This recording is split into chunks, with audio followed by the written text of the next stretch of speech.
Boa noite a todos. Que Jesus Cristo esteja com cada um de vocês. Eu vou esperando a Ju preparar os detalhezinhos ali que tem que gravar. Certinho? Beleza. Hoje a nossa meditação será na primeira carta de João, no capítulo 3, a partir do versículo 11. Primeira carta de João, capítulo 3, a partir do versículo 11. Enquanto você vai abrindo a sua Bíblia, localizando aí no seu aplicativo, para acompanhar logo mais a leitura com a gente, nós lembramos que hoje é Dia das Mães, então as que eu ainda não cumprimentei por aqui ou por ali, parabéns a vocês, que Deus abençoe muito a vida de vocês. Imagino que o dia foi todo especial, porque nesse dia a gente demonstra o amor de uma forma muito prática para as nossas mães, né? Eu acredito que foi assim. A gente vai falar um pouquinho a respeito disso logo mais.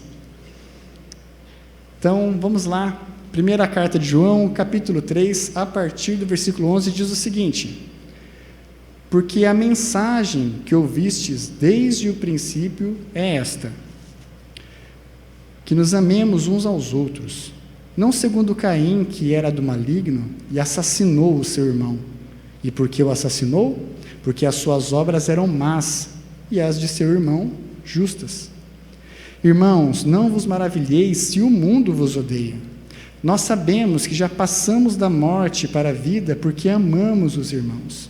Aquele que não ama, permanece na morte. Todo aquele que odeia o seu irmão é assassino. Ora, vós sabeis que todo assassino não tem a vida eterna permanente em si. Nisto conhecemos o amor, que Cristo deu a sua vida por nós, e devemos dar nossa vida pelos irmãos. Ora, aquele que possui recursos deste mundo, e vir seu irmão padecer necessidade, e fechar-lhe o seu coração, como pode permanecer nele o amor de Deus? Filhinhos, não amemos de palavra, nem de língua, mas de fato e de verdade. Até aqui a nossa leitura.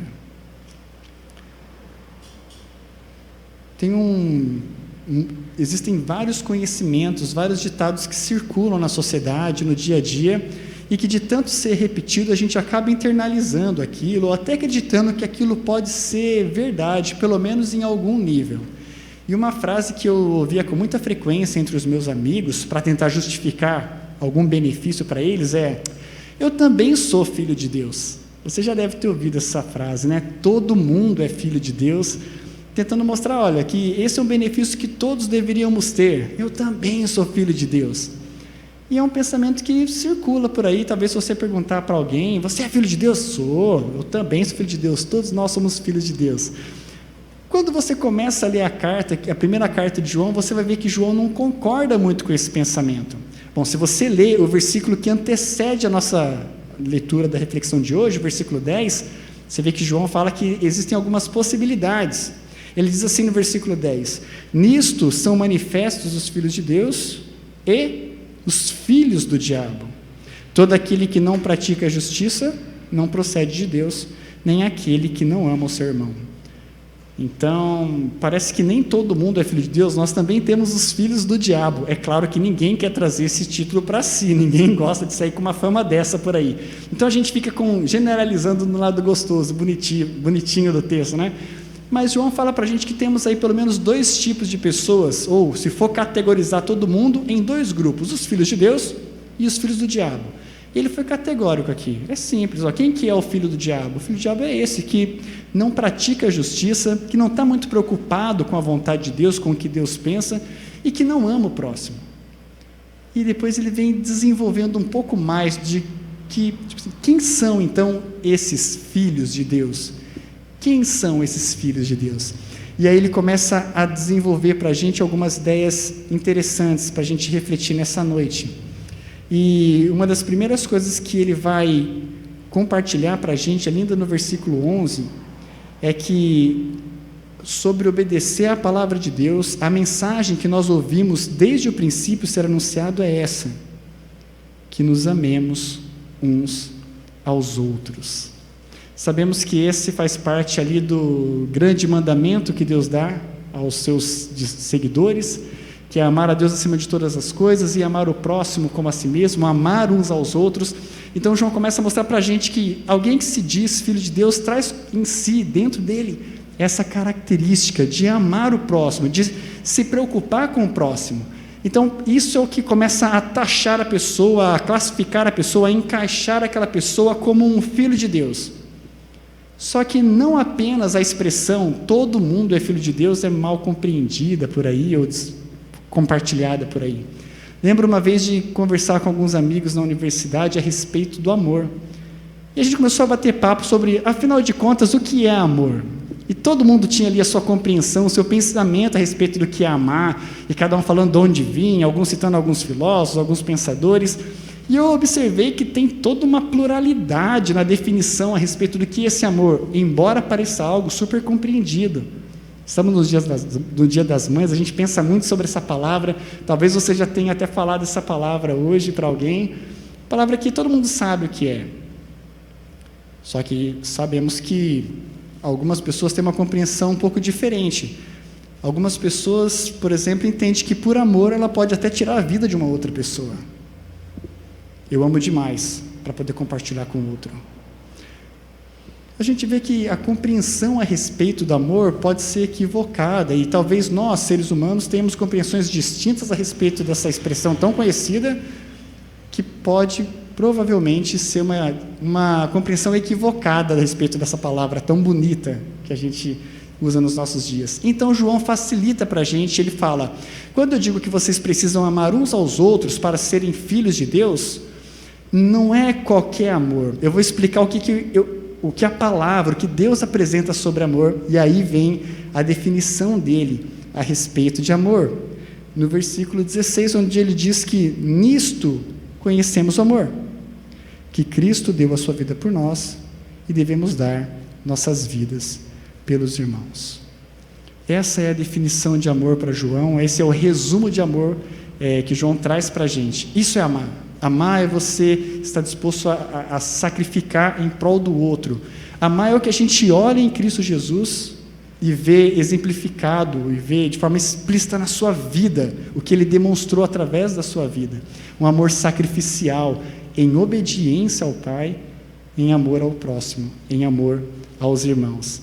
Então a gente já viu que não é todo mundo que é filho de Deus, são esses que amam ao próximo, e que não é qualquer tipo de amor, é esse amor sacrificial, e ele vem fechando para a gente no texto, pontuando que esse amor que nós devemos demonstrar uns pelos outros, não deve ser um amor só de palavras, deve ser um amor de fato, um amor de verdade, um amor prático.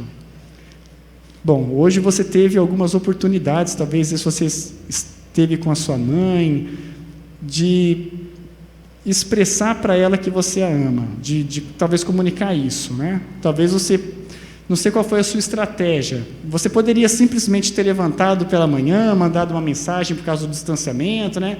Ou dar um oi, ou tentar falar algo para ela, olha, estou aqui, eu te amo, você é muito importante para mim. Mas tem algumas formas práticas de você fazer isso, né? Como? Demonstrando. Como que a gente pode demonstrar que ama, por exemplo? Lavando a louça. Essa forma prática é famosa. Foi uma das minhas primeiras formas de demonstrar amor pela minha mãe.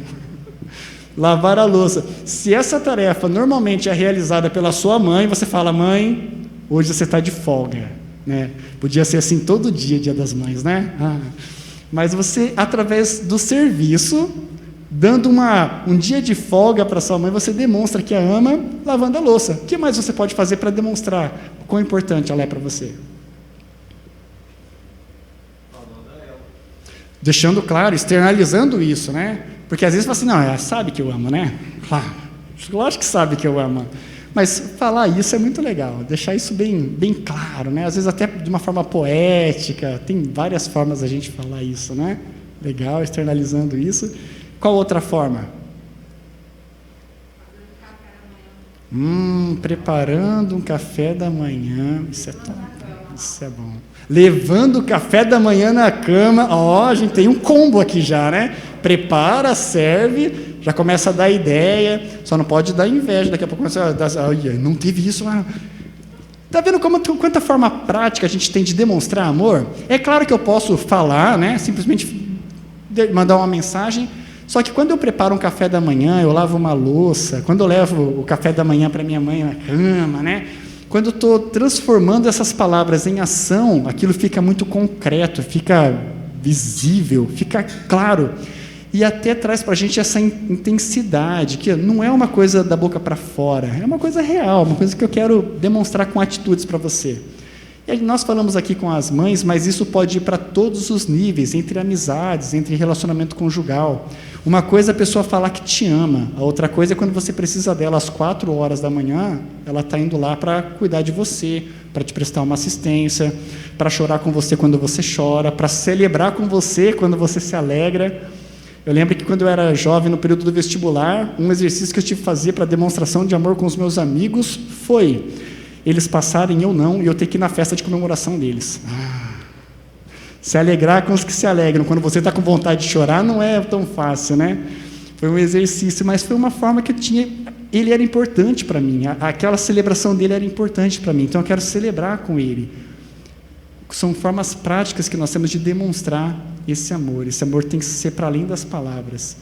É essa demonstração que nós encontramos em Cristo Jesus, e é esse tipo de amor que está sendo exigido daqueles que se apresentam como filhos de Deus. A gente vive um período, talvez, acho que não é exclusividade, né, dos nossos dias, né? Mas me lembro quando minha falecida avó comentava, ela se converteu muito tarde, né, perto dos seus 60 anos, e ela comentava de quando ela era jovem, e ela... muito tarde, perto dos 60 anos, é muito tarde, começo da vida, né? É um absurdo. Não, mas é que a gente começa, normalmente associa esse período muito mais jovem, né? Não nessa juventude um pouco mais 2.0, essa juventude mais... E ela comentava que a fama que os crentes tinham na época que ela era jovem, que ela era adolescente. Ela falava, porque os crentes tinham todo um certo prestígio, né? Quando falava que era crente, eles até penduravam na padaria. Ela, não, depois você paga, fica tranquilo. Se é crente, a gente sabe, os crentes, eles falam assim, era até meio bobo, eles voltavam para pagar mesmo, não dava golpe, não fazia nada disso, né? E tinha uma visão, ela tinha uma visão dos cristãos, quando ela era jovem, adolescente, de que era um povo que, sei lá, eles cumpriam a palavra, levavam as coisas a sério, davam um voto de confiança, né? Mas parece que com o passar do tempo, quando ela já estava bem mais velha, ela falou que isso já não é tão assim, né? Você falar que você é cristão nem sempre vai dar a garantia de que você vai cumprir a sua palavra, ou de que as coisas realmente vão acontecer como você disse. Por quê? Porque nós temos muitas pessoas que se apresentam como filhos de Deus, mas que na prática, no dia a dia, não levam isso a sério. Acaba ficando ali da boca para fora. O se apresentar como cristão, o demonstrar amor para com o próximo apenas no discurso, aquilo não vai para a vida, né? Então cai todo o crédito daqueles que realmente diziam ser cristãos, que levavam Deus a sério. Isso não é exclusividade aqui no Brasil, no Oriente Médio, tem um missionário que trabalha com um grupo específico de evangelização entre muçulmanos, e lá tem vários cristãos. E eles tiveram que até criar um nome novo, diferente de cristão por lá. Porque quando você falava cristão, eles associavam a golpistas e a pessoas que tiravam vantagem e exploravam a fé das pessoas para ganhar dinheiro. Essa era a fama do nome cristão lá no país. Então eles usavam a expressão do nascido de novo. Você é cristão? Não, eu sou nascido de novo. Para tentar criar um contraste entre um grupo e outro. Mas nós sabemos que se algo deve criar um contraste entre um grupo e o outro, vai para além do nome, vai para além do título, vai para a prática da vida. E eu gosto muito de um exemplo que o pastor Zé Machado compartilha na introdução de um livro a respeito do Evangelho, e ele comenta que faz parte de um grupo fazia pelo menos na época, parte de um grupo que treinava para maratona. Ele é corredor fundista, né, de provas de longa duração, e nesse grupo tinham várias pessoas, cristãos, não cristãos, outras religiões, e começou o bate-papo lá naquele grupo a respeito de pastores. E ele é pastor, né? A maioria daquele grupo sabia que ele era pastor. E uma das pessoas falava: eu não entendo isso, esses homens aí, esses que se dizem crentes, né, esses pastores roubando, passando as pessoas para trás, dizem que são isso, mas não tem nada a ver com isso, e começou a falar mal de vários cristãos, de forma muito generalizada, mas citando exemplos que estavam ali, no jornal, que estava acontecendo no dia a dia. E aí um deles, incomodado, fala: você não sabe que o Ziel é pastor, cara, você está falando isso aí na frente do cara? Ah, mas eu estou falando do que eu estou vendo, está no jornal, todo mundo sabe disso. Não é verdade, Ziel? E aí disse que estava lá amarrando o tênis dele, né? Falou: a verdade é que crente é assim, assim, assado. Falou: você sabe que eu sou crente, né? Falou: sei. Então, você me vê fazendo essas coisas? Não. Quando você olha para mim, qual que é a sua visão a respeito de cristão? E aí o discurso foi outro. Porque a vida dele fazia contraste, era completamente diferente do que aquela visão generalizada que ele tinha a respeito de cristão. Então ele termina falando: então julgue você quem está mais próximo de ser um cristão ou quem é um cristão da boca para fora. Nós vivemos dias em que só falar que é cristão, falar que é filho de Deus, não comunica muita coisa, mas algo continua comunicando de forma muito forte: a demonstração prática de amor. O amor que não é da boca para fora, o amor que vai através de ações, através de cuidado para com as outras pessoas. E um amor que o início da demonstração desse amor deve começar aqui, no nosso meio, no meio da igreja, com os nossos irmãos, com as nossas irmãs. Um amor prático uns com os outros. E tem várias formas de você fazer isso. Você pode fazer isso auxiliando, de alguma forma, com bens materiais, compartilhando seus recursos. Você pode fazer isso servindo, né? A gente falou de demonstrar amor lavando louça, né? Você pode fazer isso servindo as outras pessoas. Inclusive, uma forma de você servir outras pessoas dentro do corpo de Cristo é através dos ministérios. Nós temos vários ministérios em aliança que o objetivo desse grupo é servir o próximo, é servir o outro, é de alguma forma auxiliar aquela pessoa a se desenvolver como um cristão, como uma cristã.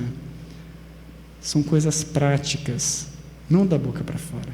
Então fica para a gente, a começar em mim, e estendo esse desafio para vocês também, de nos envolvermos nesse movimento de viver um amor prático no dia a dia, um amor que vai para além do nosso discurso.